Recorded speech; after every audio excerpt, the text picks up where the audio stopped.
झांसी की रानी लक्ष्मीबाई के जीवन की कहानी। झांसी की रानी लक्ष्मीबाई थी। रानी लक्ष्मीबाई भारत के पहले स्वतंत्र संग्राम के समय में बहादुर वीरांगना थी। झांसी की रानी ने आखिरी दम तक अंग्रेजों के साथ लड़ाई की थी। इनकी वीरता की कहानियां आज भी प्रचलित हैं। मरने के बाद भी झांसी की रानी अंग्रेजों के हाथ में नहीं आई थी।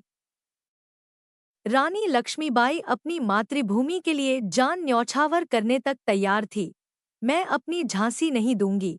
इनका यह वाक्य बचपन से लेकर अभी तक हमारे साथ है। यहाँ झांसी रानी की कहानी के बारे में विस्तार से बताया गया है। झांसी की रानी का जीवन परिचय। झांसी की रानी का जन्म 19 नवंबर 1828 वाराणसी, भारत में हुआ था। इनके पिता का नाम मोरोपंत तांबे और माता का नाम भागीरथी सप्रे था। इनके पति का नाम नरेश महाराज गंगाधर राव नायल्यार और बच्चे का नाम दामोदर राव और आनंद राव था। झांसी की रानी का नाम उनके माता पिता ने मणिकर्णिका रखा था, लेकिन शादी के बाद उनका नाम रानी लक्ष्मीबाई हो गया। उनके बचपन का नाम मनु भी था। झांसी की रानी लक्ष्मीबाई का बचपन। रानी लक्ष्मीबाई का असली नाम मणिकर्णिका था। बचपन में उन्हें प्यार से मनु कहकर बुलाते थे। उनका जन्म वाराणसी में 19 नवंबर 1828 मराठी परिवार में हुआ था। वह देशभक्ति, बहादुरी, सम्मान का प्रतीक है। इनके पिता मोरोपंत तांबे मराठा बाजीराव की सेवा में थे और उनकी माता एक विदुषी महिला थी। छोटी उम्र में ही रानी लक्ष्मीबाई ने अपनी माता को खो दिया था। उसके बाद उनके पिता ने उनका पालन पोषण किया। बचपन से ही उनके पिताजी ने रानी लक्ष्मीबाई को हाथियों और घोड़ों की सवारी और हथियारों का उपयोग करना सिखाया था। नाना साहिब और तात्या टोपे के साथ रानी लक्ष्मीबाई पली बड़ी थी। झांसी का बुलंद किला। झांसी के किले की नींव आज से करीब कई सौ साल पहले 1602 में ओरछा नरेश वीर सिंह जूदेव के द्वारा रखी गई।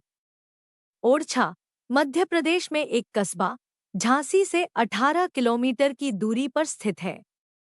बंगरा पहाड़ी पर 15 एकड़ में फैले इस विशालकाय किले को पूरी तरह तैयार होने में 11 सालों का समय लगा और यह 1613 में बनकर तैयार हुआ। किले में 22 बुर्ज और बाहर की ओर उत्तर तथा उत्तर पश्चिम दिशा में खाई है, जो दुर्ग की ओर ढाल बनकर आक्रमणकारियों को रोकती है। यही कारण है कि इस किले की पूरे संसार में इतनी चर्चा होती है। पहले झांसी ओरछा नरेश के राज्य में आती थी, जो बाद में मराठा पेशवाओं के अधीन थी। मराठा नरेश गंगाधर राव से शादी होने के बाद मणिकर्णिका को लक्ष्मीबाई कहा जाने लगा। इसलिए उनके बलिदान के साथ उनकी छाप किले में हर जगह देखने को मिलती है। रानी लक्ष्मीबाई का विवाह। रानी लक्ष्मीबाई का विवाह झांसी के महाराज राजा गंगाधर राव के साथ हुआ था। विवाह के बाद मणिकर्णिका का नाम बदलकर लक्ष्मीबाई से जाना जाने लगा। फिर वह झांसी की रानी के नाम से प्रसिद्ध हुई। 1851 में उनके बेटे का जन्म हुआ था, परंतु 4 महीनों के बाद उसकी मृत्यु हो गई थी। कुछ समय बाद झांसी के महाराजा ने दत्तक आनंद राव पुत्र को अपनाया। रानी लक्ष्मीबाई के घोड़े का नाम।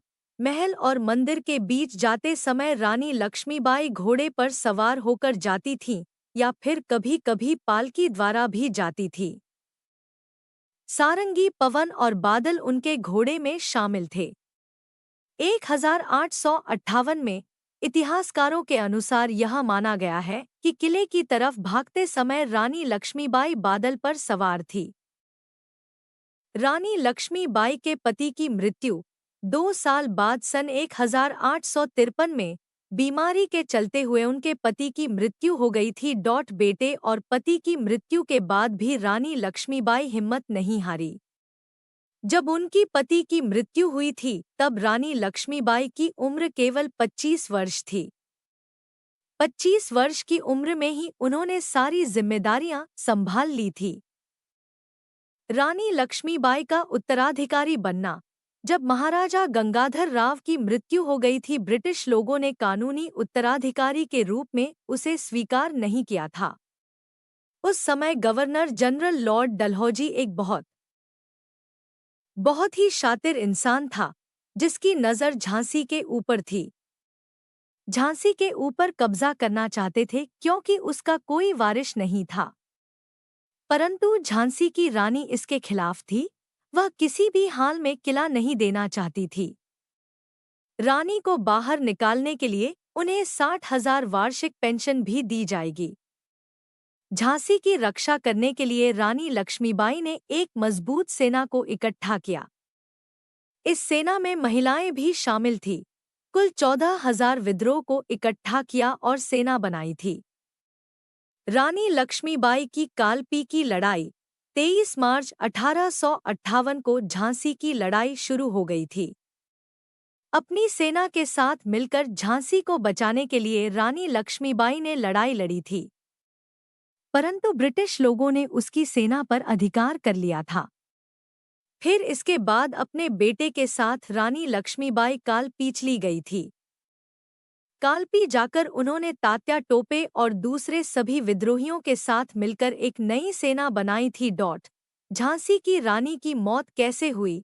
18 जून 1858 को ग्वालियर के पास कोटा की सराय में रानी लक्ष्मीबाई की मृत्यु हुई थी।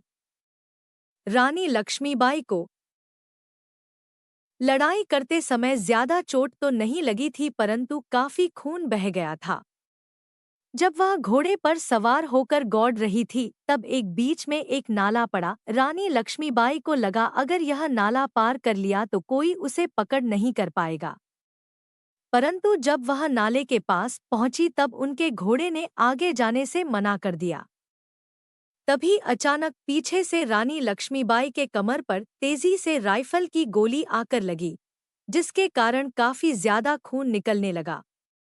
खून को रोकने के लिए जैसे ही उन्होंने अपनी कमर पर हाथ लगाया, तभी अचानक उनकी हाथ से तलवार नीचे गिर गई।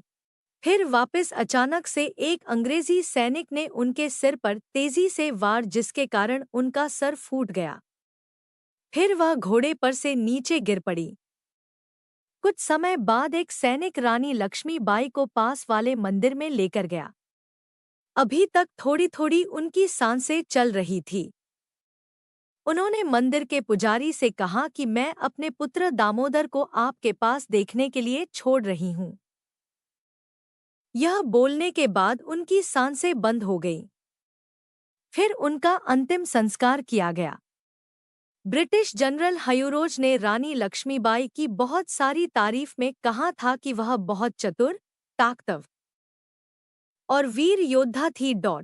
झांसी की रानी की कविता सुभद्रा कुमारी चौहान द्वारा लिखी गई कविता झांसी की रानी की बहुत ही प्रचलित है।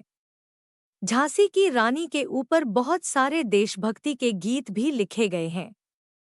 बुंदेले हरबोलों के मुंह हमने सुनी कहानी थी, खूब लड़ी मर्दानी वह तो झांसी वाली रानी थी।